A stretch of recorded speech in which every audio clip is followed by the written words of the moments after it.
Brian is a contributor to redstate.org, or redstate. Is it com or org? I've got both here. .com. Yeah, Thank you very much. A contributor to redstate.com. You can tweet him at Bryant, Bryan Pruitt, Pruitt, or at redstate. And Brian, Mick Mulvaney has basically, well, he's confessed, he's bragged to a group of bankers that he would only talk to lobbyists who gave him money. And you know, you've got the Honest Services Law, which was used to prosecute Rod Blagojevich, Bob Ney, Duke Cunningham, and others. And that basically says that when a public official says that if you give them money, they will change their behavior in any significant way, you go to prison. And in addition to the bribery laws. And yet on the libertarian side, you know, the theory is that no matter how much money you give to a politician, so what, right? So I'm curious where you fall on this thing. I think that Mick Mulvaney should be going straight to prison. Well, I think what we need to do is first read the entire quote.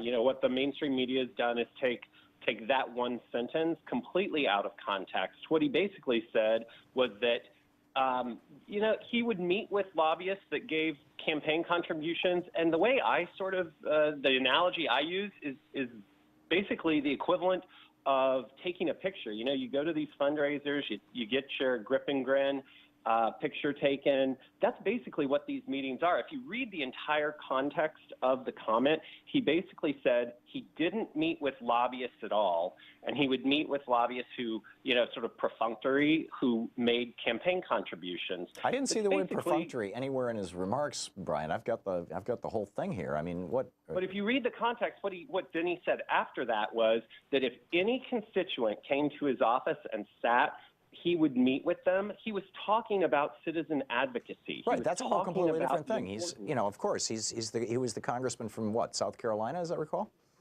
Absolutely, yeah. And so what he's saying is, if you live in South Carolina, if you're a voter, I will come out and respond to you, which, you know, is a good thing. I mean, you would hope that every member of Congress would do that. But that's a completely separate issue from whether or not he was basically saying, I ran a pay-to-play shop, and all the other Republicans do, and you should increase the money that you're giving to them if you want them to vote your way. One, what he was saying was he was telling these bankers the importance of grassroots advocacy, to get out there in the communities and motivate your constituents to go and make the case for these changes that they want. That's the first thing he was saying. If you take the entirety of his comments in their full context, the other thing that this lays bare is really for as much money as corporations spend on lobbyists in Washington, what he is saying is that for him, at least, as a member of Congress, it had relatively small impact on his public policy decisions on a day-to-day basis. Seriously. Mick Mulvaney... That's how I read the comments, is that lobbying has a very, in his mind at least, now granted he was one out of 435, he's obviously not speaking for every single member of Congress, but lobbyists doing lobbying had a very little effect on his being a member of Congress. Okay, so Mick Mulvaney is now... the buried lead in this whole story. It's the buried lead. Mick Mulvaney is now running the Consumer Finance Protection Bureau. Payday lenders trap 12 million Americans in debt cycles with interest rates as high as 400% a year. They made $46 billion last year. Only 15% of payday loan borrowers are able to repay their loans on time. Only 15%. The remaining 85% have to take out a new loan from the same lender. More than 80% of payday loan borrowers rolled over their loans within 2 weeks. This is over the last, this is 2017. These are statistics from CFPB. More than one in 5... You're not going to get me to defend the payday loan industry. More than 1 in 5 new payday loans ends up costing the borrower more in fees than the total amount borrowed. In other words, it's more than 100% interest. And half of all payday loans are borrowed as a sequence of at least 10 loans in a row. So, that said, Mick Mulvaney just ruled at CFPB in a way that basically deregulates the payday loan industry.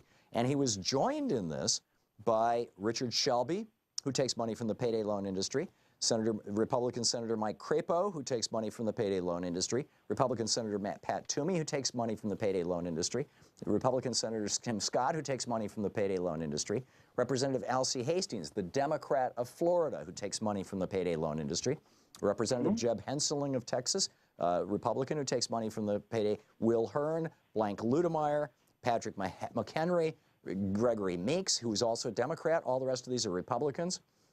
Steve Pierce, Bruce Poliquin, Ed Royce, Pete Sessions, Steve Stivers, and Kevin Yoder. Every single one of these guys takes massive amounts of money from the payday loan industry, and they always vote in favor of the payday loan industry. Mick Mulvaney is deconstructing the CFPB on behalf of the payday loan industry, and and the bankers who he just spoke to, and he said, keep giving us money, and you're telling me that that money doesn't influence these people? Come on, Brian, you're trying to put lipstick on a pig here. Nobody's believing it. Tom, if you actually look at the reason he's doing that is because conservatives like myself believe in regulation of the payday loan industry. It does trap people. We have to find a way to serve the unbanked and the people who cannot get credit in other ways. It ends up being between 20 and 25% of the American population that needs some non-bank and non-credit related access to capital. But I believe absolutely they have to be regulated. The problem conservatives have is that the regulation should come legislatively through Congress, which is responsible to the people. The Congress created the CFPB. I mean, this did come via Congress. Yeah. Every agency.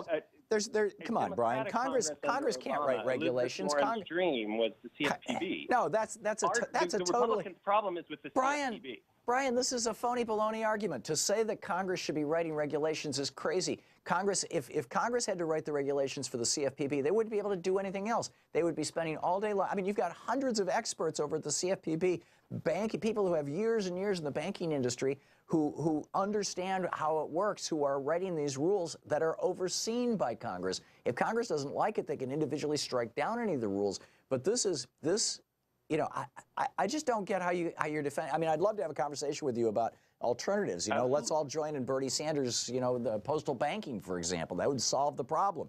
But I guarantee you that all these Republicans and these couple of Democrats taking money from the payday loan industry are not going to go along with it.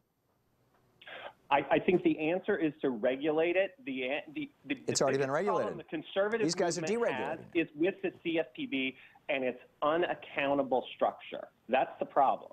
It's completely accountable. It's an agency created by Congress. It's within the executive branch. It has to respond to both the president and to Congress, and it responds to its administrator, which is why Mick Mulvaney is taking it apart. By the way, in violation of the law that created it, which said that the number 2 was supposed to be the person in charge when the number 1 leaves. Trump completely ignored the law. I think we can disagree about the process in which Director Mulvaney took over. We can have a fair, you know, inside baseball disagreement about that. But I think what he's doing is reforming the CFPB. Okay, Bryant Pruit. You're sticking to your position. I'm impressed. Redstate.com is the website, or .com is the website. Twitter at Bryant, Bryan Pruit. Brian, thank you for dropping by. Thank you for having me. Have a great weekend. Sure, you too. Bye-bye.